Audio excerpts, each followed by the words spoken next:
investing, mate. I will say this about investing. Everything you do learn is cumulative. What I learned at 20 is useful.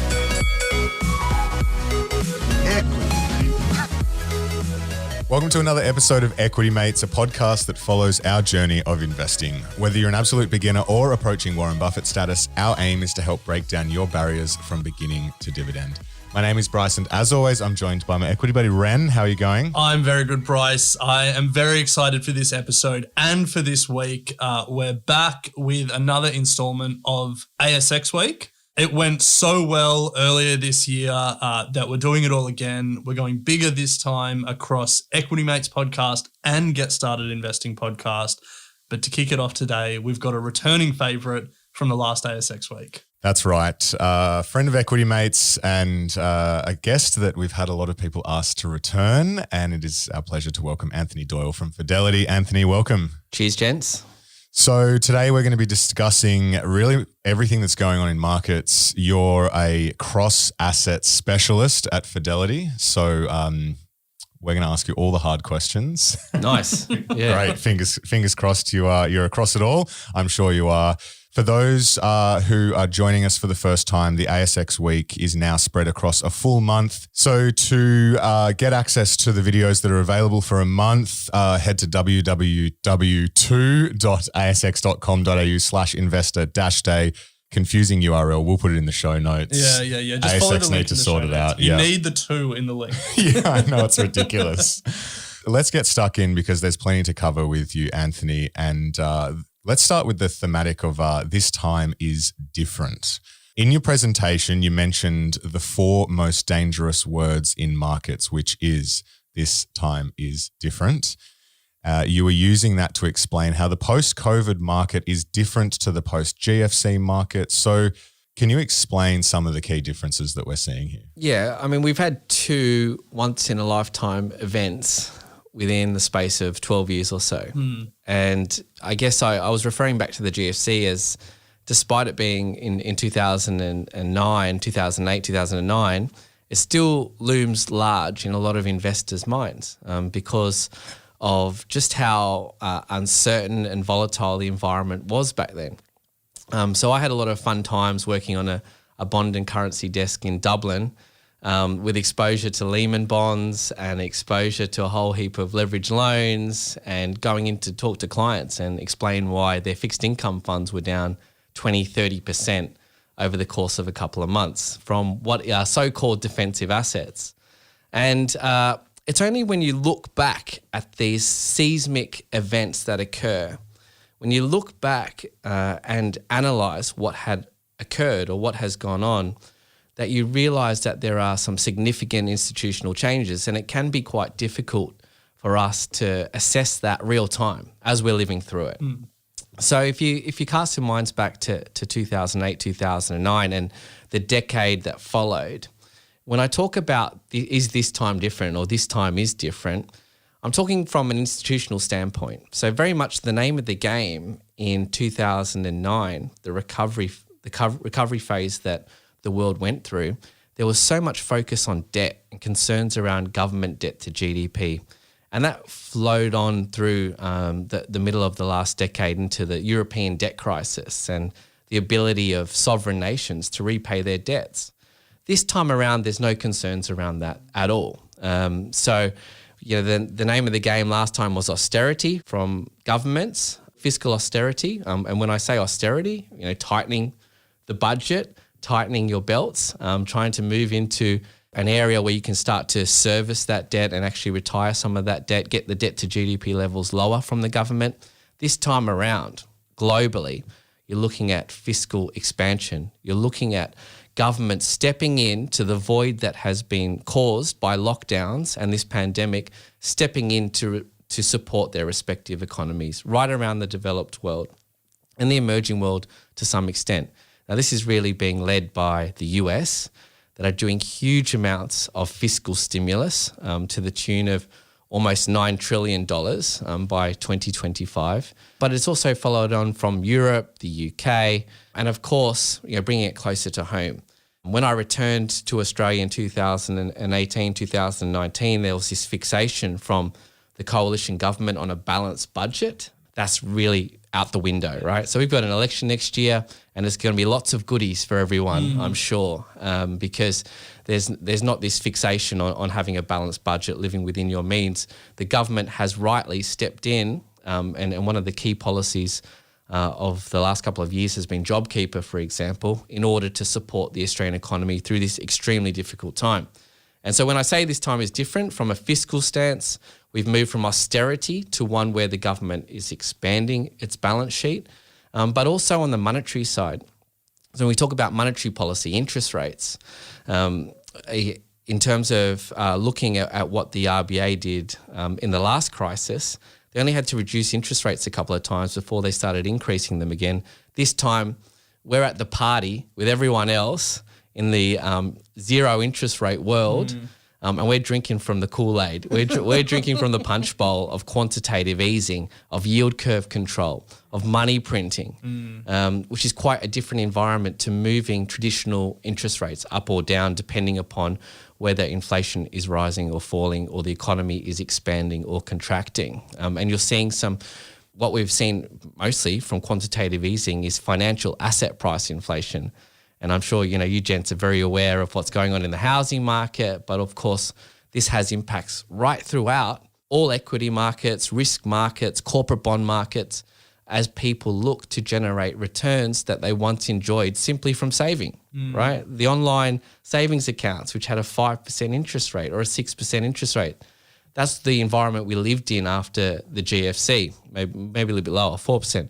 Those days of term deposits generating any sort of return close to what inflation is are long gone as well. So on the monetary policy side, we've seen an evolution from a fixation, a focus on inflation targeting to one where the RBA is now very much focused on the labour market, generating a strong labour market so unemployment rates fall, so wages begin to pick up. They want people to enjoy real wage growth and make this recovery as inclusive as possible, as opposed to the post-GFC world where the people that did well out of policies like quantitative easing are those that own assets.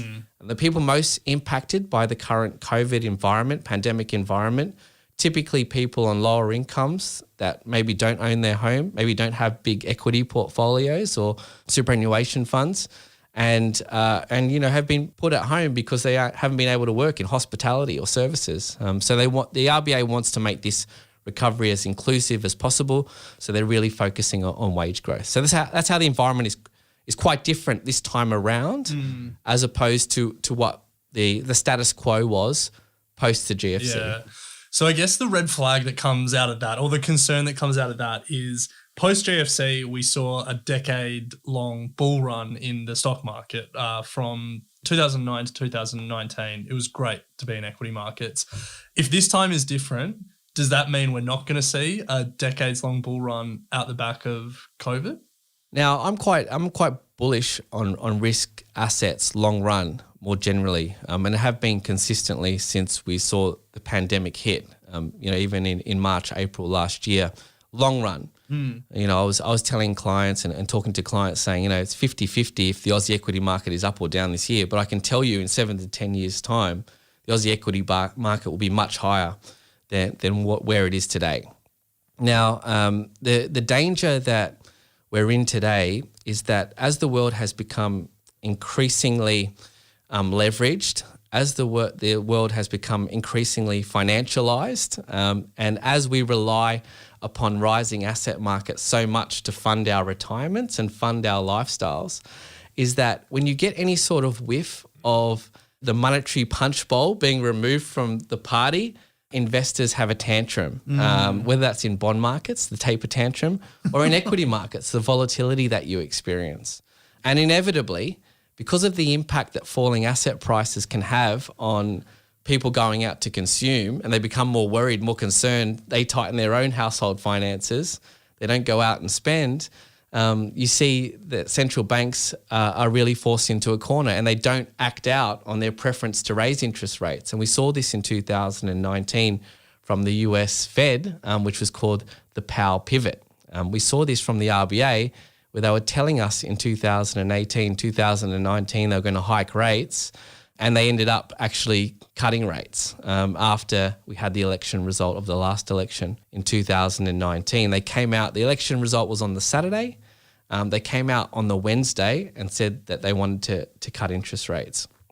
So I think that the conditions continue to be fertile when we have so much liquidity in the global economic system, while central banks are as dovish as they are. And whilst we have this what we call a technical shift out of cash, money market funds, term deposits, this money looking for a home, and to use an acronym, TINA, there is no alternative. Because what essentially central banks have done, what the RBA has done to all of us is remove the power of compound interest, the eighth wonder of the world. Reputedly, Einstein said that. They've removed the power of compound interest from savings, defensive assets like government bonds, because yields are so low. And additionally, they're more willing to accept higher inflation. So what's the point of parking my money in a savings account yielding nothing and inflation is averaging 3% a year for the next decade? I'm going backwards when I take my money out in 10 years' time, or I'm saving for a home, or I'm saving for retirement, or I'm saving for a car. So essentially investors are looking at where are those asset classes where I can generate a return above inflation. And they move into corporate bonds and they move into equities. They like the income that you can generate from hybrid type assets or from equities, the franking imputation benefits of that as well. So it's really quite an interesting environment, and essentially the tail wags the dog today because economic growth, we've got this fixation of continuing to drive economic growth. Well, 60% of our economy is consumption. If you cast your minds back to uni or high school, GDP, consumption plus investment plus government spending plus net exports, right? Well, 60% is consumption. 60% is us going out, spending, consuming, going to a cafe, getting a haircut, all that good stuff. And this is what they're trying to generate. This is why they want higher asset price. This is what they want. Yeah. You'd be worried if we were going the other way and asset prices were declining. I remember the last time we spoke for the ASX day, you mentioned that TINA, there is no alternative. And it's really stuck with me when I think about, my investing decisions and when to enter the market or where to put money. And it feels like this is just going to keep going. Yeah. I mean, it's the same sort of anecdotes that you were hearing post-GFC where inflation was rising, commodity prices recovered quite quickly, and central banks were expected to raise interest rates, and they never got there. And don't forget, the legacy of COVID-19 will be debt, whether it's government debt, whether it's corporate debt, or whether it's household debt. So if the RBA wanted to tap the brakes and cool the Australian economy, they wouldn't have to raise interest rates by too much to have a very large impact because of the leverage that we now have on our balance sheets as a collective. So Anthony, you've mentioned inflation a fair bit there. You spoke about the need or the RBA trying to bring in wage growth, and there's certainly a debate around inflation being transitory or is it structural? So where does Fidelity sit on that side of the debate? Yeah, so transitory is definitely the buzzword around inflation at the moment from central banks and economic analysts and commentators. And then, of course, as you mentioned, is it more structural, being more persistent? And definitely, I would suggest that what I'm seeing at the moment is an increasing debate that potentially this is more persistent than what central banks initially accounted for, given the constraints on the supply side. So what we've seen is demand has recovered very quickly because of the great work that scientists did on the vaccines and rolling out those vaccines. Of course, we had this pent-up demand as Australians couldn't go out and spend to the same extent that they would if the economy was open, having experienced lockdowns in Sydney and Melbourne, for example. In terms of the work that our analysts have done and our macro team have done in London and beyond, we think that potentially this inflation may be a little bit more persistent than we had originally anticipated.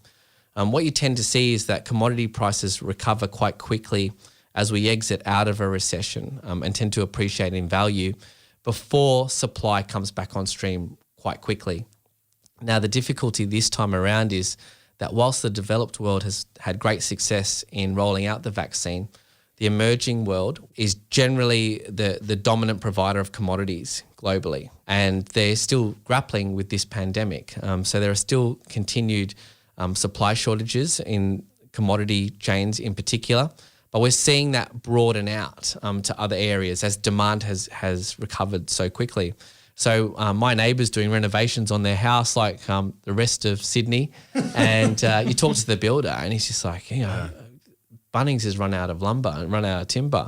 The costs of materials, I'm not making money on this job because the quote I put in was predicated on this cost of materials, and the costs are rising so quickly. And it's not just a Australia phenomenon, it's the rest of the world as well.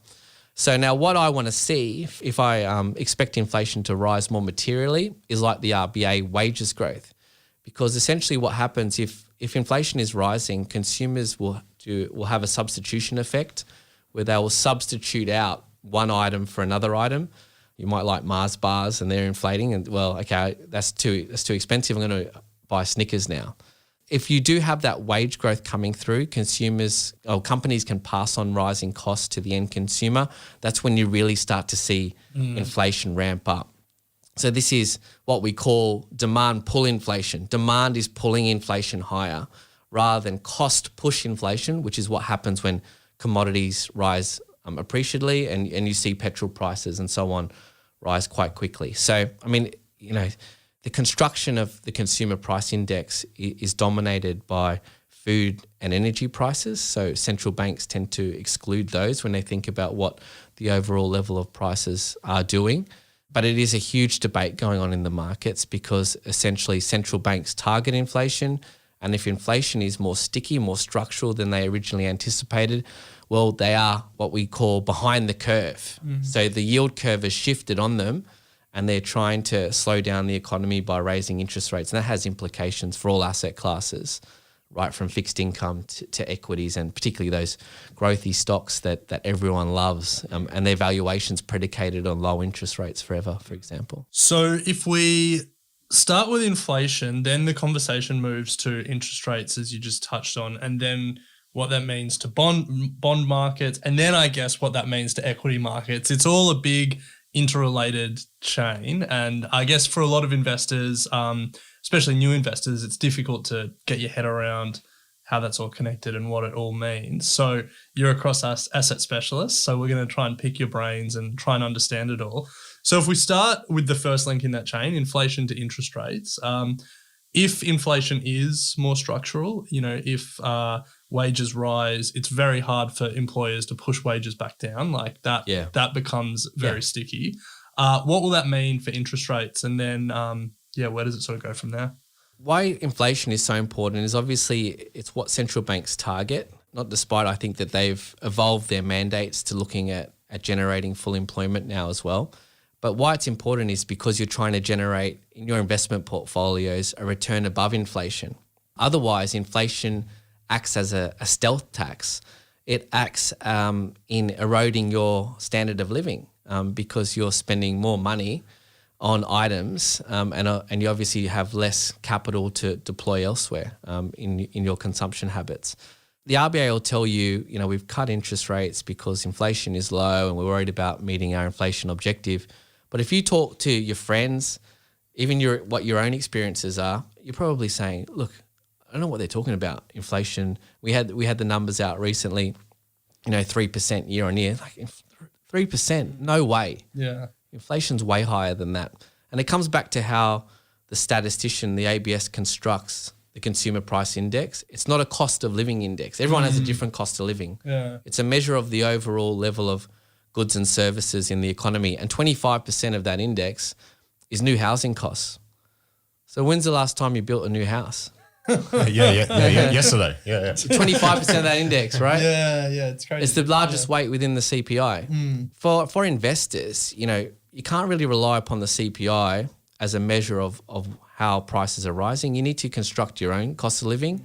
Someone with me with 3 kids, my cost of living is going to be very different to a university student, to a retiree, to the different cohorts of society. And not only that, the ABS, what they also do is they hedonically adjust items within the consumer price index. So they'll say that tech is 90% cheaper than it was in the year 2000. Well, I'm not sure if you see what iPhones are doing, but and that's because they're getting better, right? The quality of the camera or the advancements in motor vehicles. Yeah, 1 megabyte of storage might be 90% cheaper than it was in 2000. Yeah. But the actual phone is not, So when you're an investor, you're thinking, right, I'm trying to develop a portfolio that's diversified that will generate a return above the level of inflation, so that I'm not suffering the impacts of higher inflation, and I can protect my standard of living from that. As I mentioned, not only does the statistician heavily manipulate the consumer price index, which is it is what it is. It's not right. It's not wrong.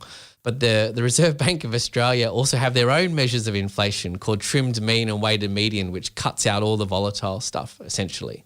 But you still have to pay, to fill your car. If they're going to cut out food and energy, well, you still got to pay for groceries. You still got to pay for the petrol.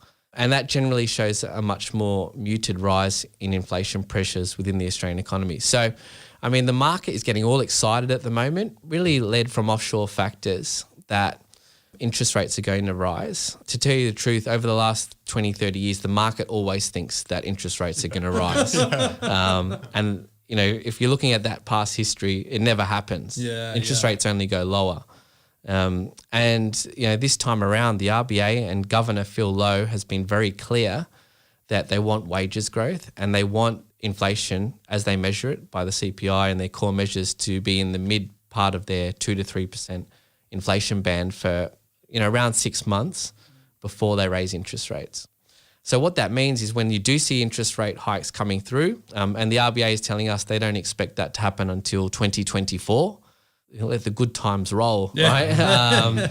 If that's the case. And even then, as I mentioned, because of how much leverage is in our economy, I don't expect that they're going to be raising interest rates to 5%, in the next decade or anything like that. It might be, 25, 50 basis points, 75 tops, depending upon how the global economy recovers from this pandemic. But what that means is for those investors that own fixed income assets like government bonds or corporate bonds, rising rates generally represent a headwind to performance for those assets. And we've had quite a big bear market in the Australian government bond market since August, where investors in Australian government bonds have lost 3% since August 31, which doesn't sound much as an equity investor, but for an asset that's meant to be uncorrelated, and to give you some context, any time the fixed income market loses money is a bear market.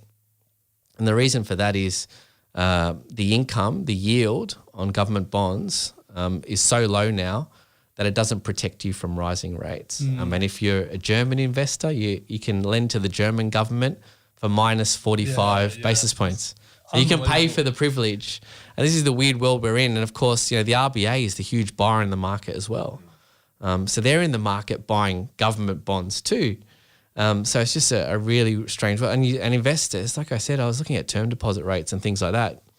I don't see, apart from the safety of having your money in a bank, you're getting the same return putting it under your mattress. And if it's a negative deposit rate, like there is in parts of Europe, well, you're better off having your money in cash and putting it in a safe than paying for the fees for the bank. On that, because people are probably hearing negative yielding bonds and thinking, why is anyone lending their money to like a German government? What would the logic be for an investor to say, rather than putting this under a mattress or another government bond around the world, like why would I lend it to the German government and get less back? So there's a few reasons. Firstly, the European Central Bank they have a stance of minus 50 basis points in terms of depositing with the ECB. That's their interest rate. Ours is 10 basis points, 0.1%. So if I invest to the German government, well, that's minus 45 basis points. So I'm making a five basis point pickup. The other reason is I might be mandated to do it. I have to own government bonds if I'm a bank or an insurance company, and I need to own that safety in terms of my balance sheet, the capital requirements that are regulatory. Additionally, I might have to liability match if I'm an insurer or a pension fund.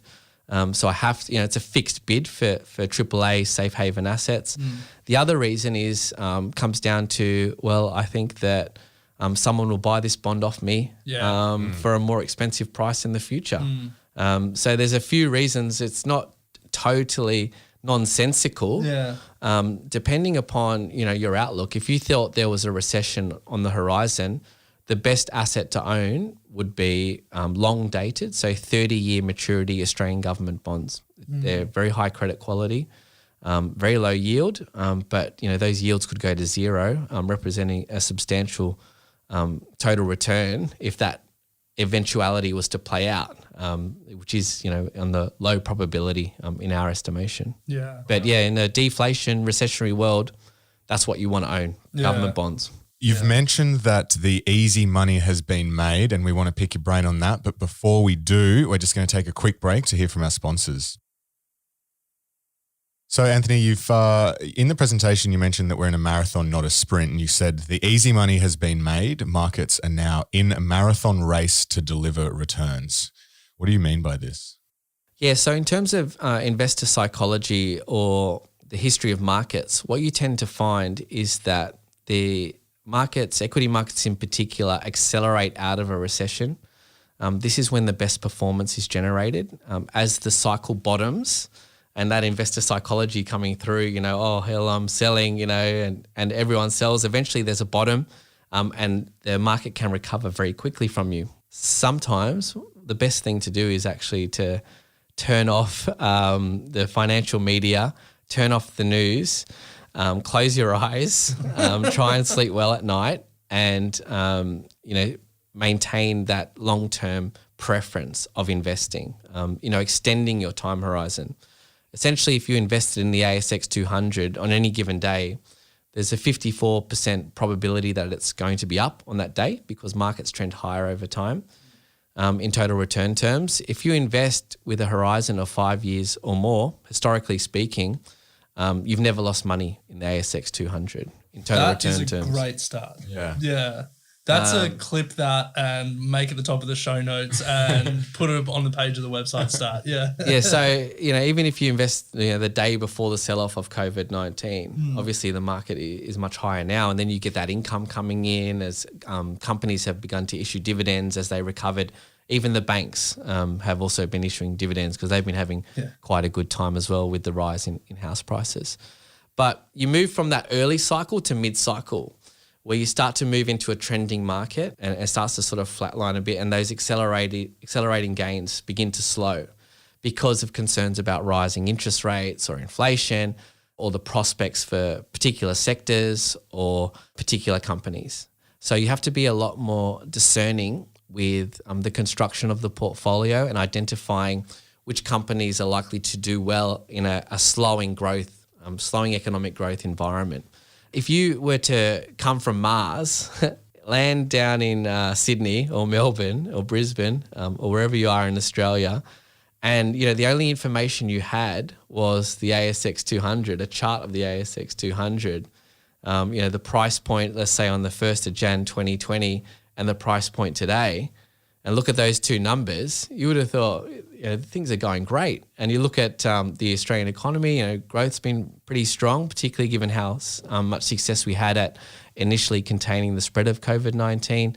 The unemployment rate has a 5 handle or 4 handle on it at the moment. Inflation is only 3%. You think that things are pretty rosy. You wouldn't even know that we've all lived through such a seismic event over the last couple of years and continue to live through it.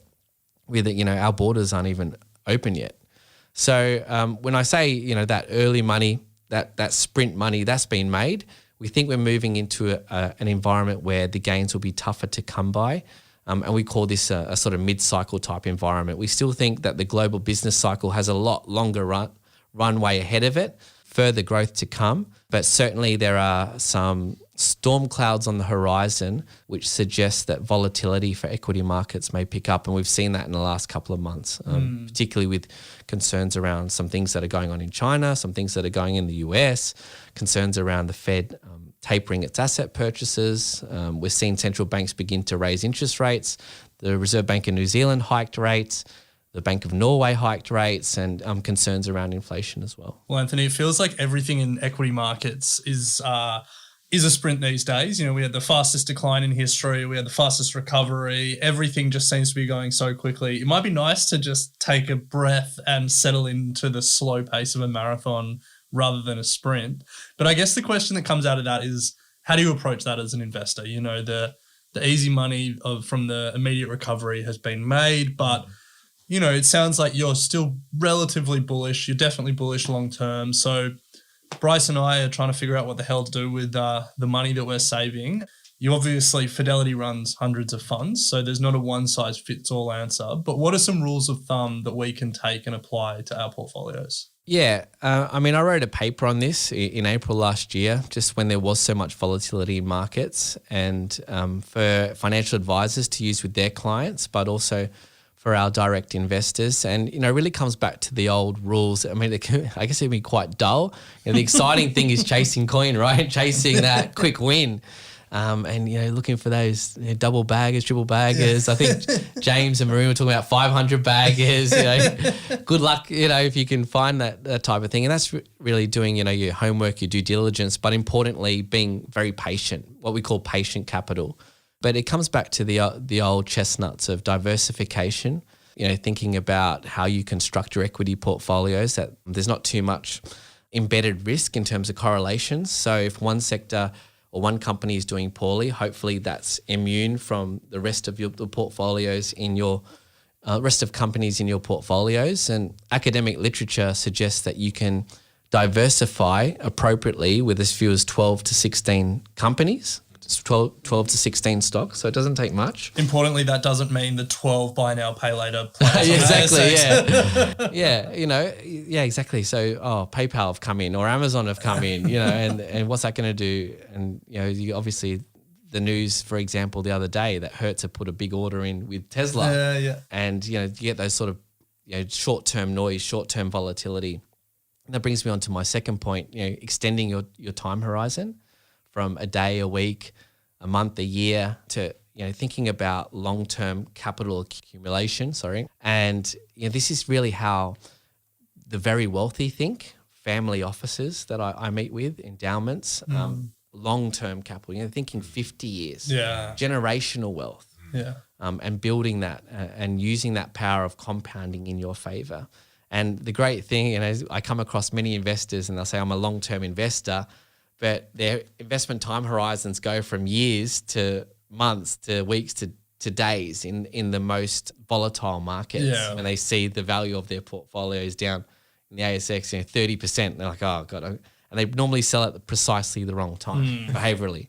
So, diversification, also extending your time horizon. And thirdly, I would say you're going to expect this from someone that works for Fidelity International, but being active. And being what we call active, doing triathlons and doing nice. Bryce is about to do a 150k bike ride. Nice, right? Good one. Yeah. When I say be active, obviously looking after your health is probably the best investment you can make. Second is education, but when we're talking about investment portfolios and we talk about what we describe active fund management rather than passive fund management, and that's being highly selective.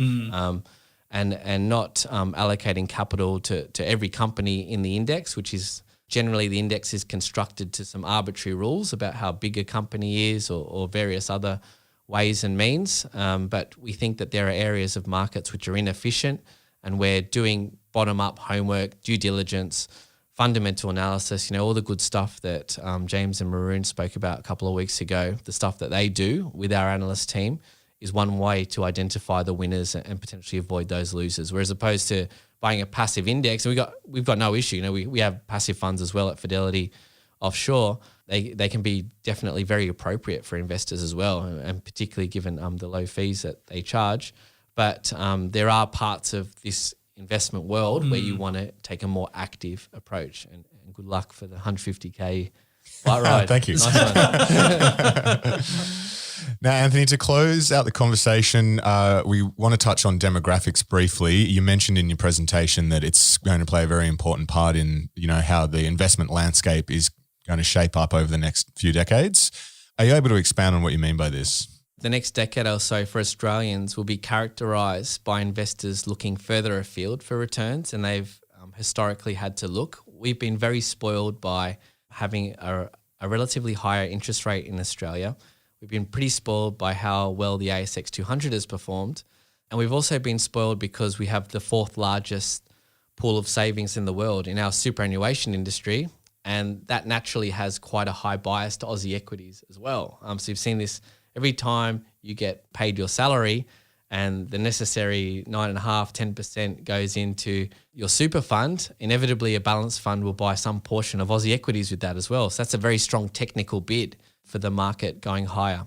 Now, I think going forward, Australians looking further afield, they'll be looking at emerging market equities, they'll be looking at Asian equities, they'll be looking at global equities and potentially some more niche style funds. I also think that thematic funds will also be appealing to Australian investors. You've seen that in the ETF space, but also fund managers like Fidelity provide access to products that tap into some of these themes as well. And I think the demographics is a very powerful theme because I can talk to you now, we'll come back in a year's time and everything might have been right. More likely, I've got some things right, I've got some things wrong. Hopefully I haven't got everything wrong. And that's the beauty of publishing views in black and white, writing them down, but also, talking in podcasts these days or doing interviews. With those short-term factors, they are very difficult to predict, despite them being closer in the time horizon. Sometimes it's far easier to predict the long run, the long term. And demographic trends are actually quite easy, not easy, but we can be quite accurate with our predictions. And with that, we think we're living longer, we're living better, and there's going to be more of us in this globe going forward. So we think about how can we construct a portfolio that will tap into some of those themes: living longer, living better, and living healthier. There's more of us, of course. And we think that this is a trend, a demographic trend that certainly companies can look at, but also investors in providing capital to these companies to benefit and generate those long-term sustainable returns that will help them meet their investment and savings goals going forward. So again, I guess I've spoken a lot today about extending your time horizon. I think allocating to something that potentially taps into those themes of demographics, which are predictable, and seeing which are the innovative companies that are likely to potentially benefit from some of these trends is one way that investors could potentially generate those returns that they require going forward. Yeah, I mean, the impact of demographics can be seen in the very short term if you look at like Coles and Woolies and their commentary around population growth and immigration and what that's going to do to like their top line. And, because there's going to be less immigration, it's going to affect them this year, next year. But then if you extend that over decades and you extrapolate that, some of those population trends, you see just how important that will be for companies' fortunes. Yeah, especially in the emerging world as well, right? Where they're still developing and they're still moving up in terms of their standards of living to what we enjoy here in developed markets. Yeah. Whether that's online penetration or access to the internet or access to simple insurance products, access to healthcare. There are companies all along this way that stand to benefit from some of those trends that are more predictable, like demographics. Yeah. So, Anthony, we have come to the end of our time. We want to thank you for joining us today. If people want to hear more from you, they should head to the ASX website and listen to your full presentation. And I'm sure if they jump on the Fidelity website, they can read a lot more of what you've written. Yes, and access to webinars and all sorts of things where I interview portfolio managers and analysts. But yeah, look at the ASX presentation. It's a cracker. If you say so yourself. I'm sure they'll enjoy it. Yeah, if I say so myself, please give some kind feedback as well. That'll be nice. My boss will like that. Yeah. Well, we'll get stuck into these final three questions. We have asked you before, but you've told us you've come with new answers. So if people want to go back and listen to your old interview, they can compare the pair. Yes. But we'll start with the first one. Do you have any books that you consider must read? Yes, so I've got two for you, and stepping outside of the finance world a little bit because I know that you get a lot of finance book recommendations, and my job is reading a lot, so I like to tune out from that sometimes. So you probably had Shoe Dog, Phil Knight recommended before. So I thought that was just a fantastic story. But my other book that I just finished, and this is for Bryce, is a book called Iron War, The Greatest Race Ever Run. Have you ever had that one recommended to you? No. So this is Jensen Button's favourite book. And I heard he might be good for your podcast as well. So I heard him on a podcast, the F1 racer. Yeah. And this is a story of these two gun athletes in the 80s, Dave Scott and Mark Allen. And it was the early days of the Ironman triathlons, and these two guys just going at it, and this story, all their background, and they basically, I don't want to give it away, but they were neck and neck this whole, Ironman, which is, I think, It's ridiculous. It's a marathon at the end. Marathon, I think it's a 180K bike 180K ride. bike, Like so 5K swim or something. worth definitely pretty inspiring for your bike ride. Yeah, I'm way, I really not enjoyed even it. close to that. So yeah, Jensen Button recommended it. I read it. It was really good. Really good read. Really well written. So you have a look at that for those of you that want to be like Bryce. Love that. Real exercise theme. Shoe Dog and Iron War. Yeah. So second question, what's the best company you've ever come across? Yeah, so last time I said my dad's company and he told me not to say that again. So I thought about this. I've got another book, Sam Walton. Yeah.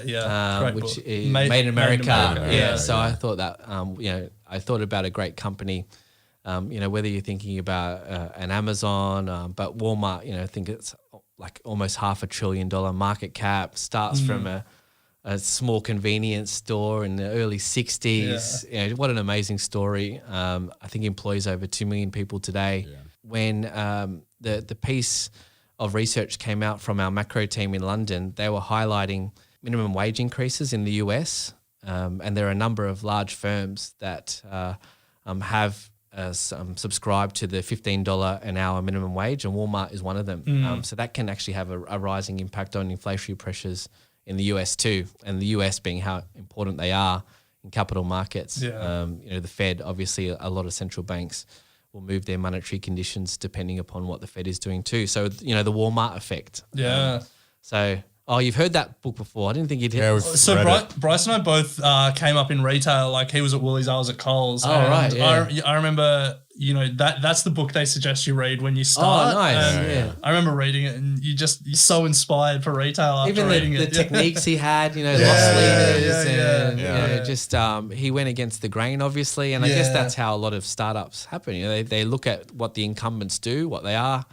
What can we do differently? And, even something as simple as buy now, pay later, the lay-by, let's do that. It's like, I remember mum going into Target and lay-buying stuff, Teenage Mutant Ninja Turtle shirts and stuff. So, And you think Coles and Woolies are big retailers, but then you look at the revenue that Walmart's generating. Was it almost 600 billion or something ridiculous? 2 million people. It's just like what a story, right? Crazy. It's crazy. Yeah. So good company. Yeah, good company. Yeah. And what the American operation was run by a New Zealander, ex-Woolies, Greg Foran. We have tried to get him on the show many times and no luck. Oh, really? So he'll be listening to this. If he's listening, come on, Greg. Come on. The guys are nice. They give you a cup of water. Yeah.